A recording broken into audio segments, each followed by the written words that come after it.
Hello everyone, welcome to this new video where we are continuing with module 2. In the previous video we have discussed 5 questions from module 2, right?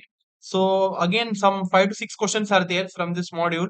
Which these questions are very important, so I thought you to discuss these questions. Again, those who have not seen my previous videos of module 1 and module 2, I have provided it in my channel. Please go and watch it because the exams are coming near. Okay, this is my the initiative from my side to provide some of the very important questions to you all, just to make you score good in the exam, because this is completely a theory subject. In which way I've written it here in my video, in the same way I'm going to tell you in the between the videos how to write the answers in a proper manner. Okay, so you should be listening to the video very carefully and do watch this video till the end so that you would be scoring good marks. Also, this PDF, I would be giving you this PDF in the description. You can refer it later. You can share it with your friends. Okay. So 5 questions we have already discussed. So without wasting much time, let us discuss the sixth question from this module 2. That is, describe the recruitment and selection process in detail with examples. Okay. Recruitment and selection process. It involves first recruitment. The definition I have written it. It is a process of identifying potential candidates and encouraging them to apply for job openings.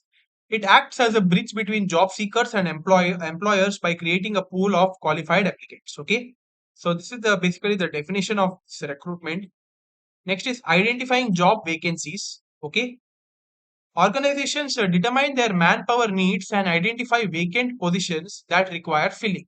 For example, a software company identifies the need for 5 additional developers for a new project. Okay, job vacancies, with that it means that if any particular slot is vacant, or they're not finding any candidate for that particular job, that fills this job vacancy. For example, they have mentioned it here with an example here. So next point is sourcing candidates. Sources such as job portals, employee referrals, and recruitment agencies and campus placements are used to attract the applicants. For example, posting job advertisements on LinkedIn to attract tech professionals. Okay, like that, sourcing candidates. For example, if a particular candidate or an employee or an engineering passed out students is not getting job, and he needs to be getting job, so that's why he would be searching online where job is available. That basically comes under sourcing candidates. Also, they have mentioned the example, right? Posting job advertisements on LinkedIn. Okay, advertising the product, that basically comes under sourcing candidates. Encouraging applications. Okay, next is selection. Selection is the process of evaluating applicants to identify and hire the most suitable candidates for the job. It ensures that only qualified individuals are employed. Okay, this is the selection. Okay, selection you might be knowing, right? If particular person is good in that job, in a particular group of people who has greater will and greater responsibility adequates, they would be selected. Okay, yeah. Steps in the selection process. First is the receipts of the applications. Organization collect applications through online portals, email, or other methods. For example, a company receives 100 resumes for a marketing manager role. Next is screening of applications. The initial review of resumes is conducted to shortlist candidates based on the qualifications and experience.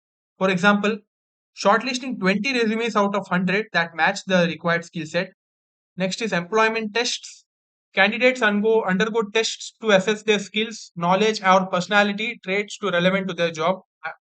That comes under the selection process. Tests are taken, okay, in order to evaluate and select the best out of all. Okay. For example, conducting an aptitude test for candidates applying for an analyst position.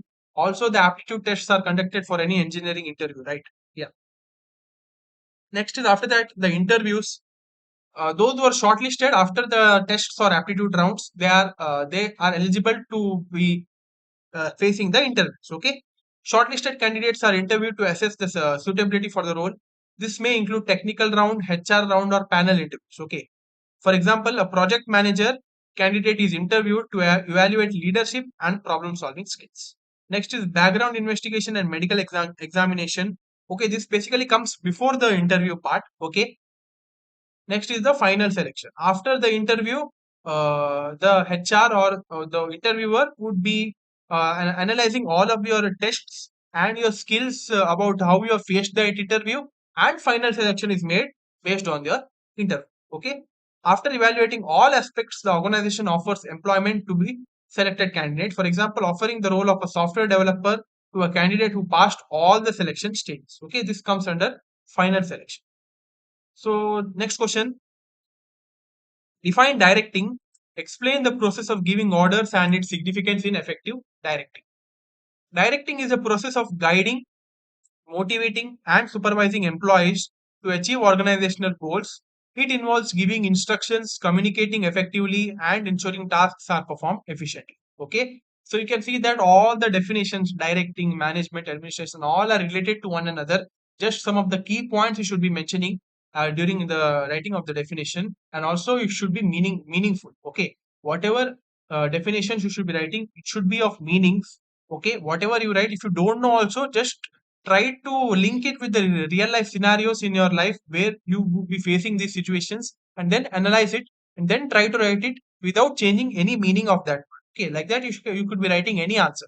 Okay, so this subject is basically that management. Okay, explain the process of giving orders and its significance in effective directing. Okay, process of giving orders in directing. First is identifying objectives. Okay, explanation is available. Example: a manager instructs the team to complete a sales report by the end of the day to support decision making. Clarity in communication. Okay, with an explanation and one example is available. Proper medium of communication with the explanation and example. Ensuring feasibility, encountering feedback. Okay, feedback is must. At the end of the day, reviews and feedbacks matters a lot. Okay, so feedback is must. Monitoring and follow up.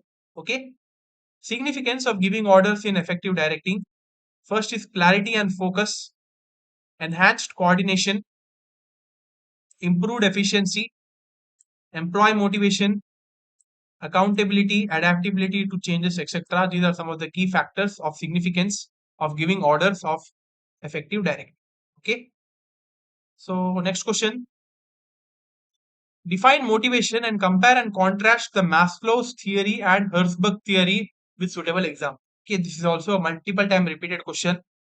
So, motivation is the process of stimulating and encouraging individuals to achieve their goals and contribute effectively to the organization's objectives.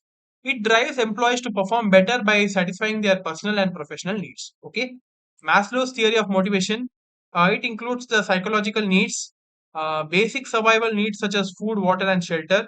For example, an organization providing fair wages to meet employees' basic living expenses. Next is safety needs, security and stability, including job security and safe working conditions. For example, offering insurance benefits or benefiting workplace safety standards.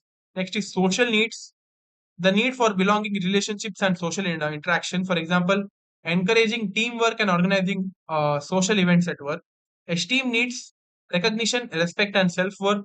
For example, providing promotions or recognizing employee achievements publicly. Self actualization, fulfilling one's potential and pursuing personal growth. For example, offering opportunities for creativity, innovation, and advanced state. This all comes under Maslow's theory of motivation. These points. Next is Herzberg's two-factor theory. It is identified as the two categories of factors influencing employee satisfaction: hygiene factors and motivation factors.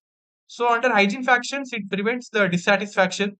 So, the dissatisfaction would be appearing in the work environment. Okay, adequate infrastructure and facilities, which comes under the work environment. For example, a clean and well ventilated office. Okay, the work environment should be clean. Okay, that's the main motive of Herzberg's two-factor theory. Company policies and administration, fair and transparent policies, for example, clearly defined leave and promotional policies. Next is supervision and relationships, job security and compensation. Some of the motivation factors which enhance the satisfaction are achievement, recognition, responsibility and growth, career growth. Okay, so these you can note it down. So this is the brief comparison between Maslow's theory and Herzberg theory. Okay, with some of the key factors I mentioned, some of the comparison that is on in focus. Human needs in a hierarchy. factors causing satisfaction or dissatisfaction, application sequential fulfillment of needs, addressing hygiene first, then motivation source, examples, employee dissatisfaction, criticism, all these points you can note it down. Okay, very important. So, next question, define communication, explain the importance and purposes of communication in organizational success. Okay, so this is the definition of communication. Communication is the process of sharing information, ideas, and messages between individuals or groups to achieve understanding and cooperation. It is a vital managerial function that ensures smooth operations within an organization. So, the importance of communication in organizational success, it facilitates decision making, enhances coordination. So, these are some of the key factors. The explanation is available. Okay, we can see it later. Improves employee motivation, facilitates problem solving, supports the change management, builds relationships, etc. Okay, there are some other points as well. So these are some of the purposes of communication in an organization. One is information sharing, goal setting and alignment, feedback mechanism, conflict resolution, and so on. Okay, yeah. So that's all for this video, guys. So we have discussed around 5 questions in this video, and with this we have come with an end of module 2 set of important questions. So that's all for this video, guys. Like, share, subscribe to our channel. Do support us. Share this channel to a huge numbers. Exams are coming near. Study hard, okay, and score good marks. Okay, don't carry any backlogs. So that's all for this video, guys. Like, share, subscribe to our channel. We'll see you in the next video with module 3. Okay, thank you.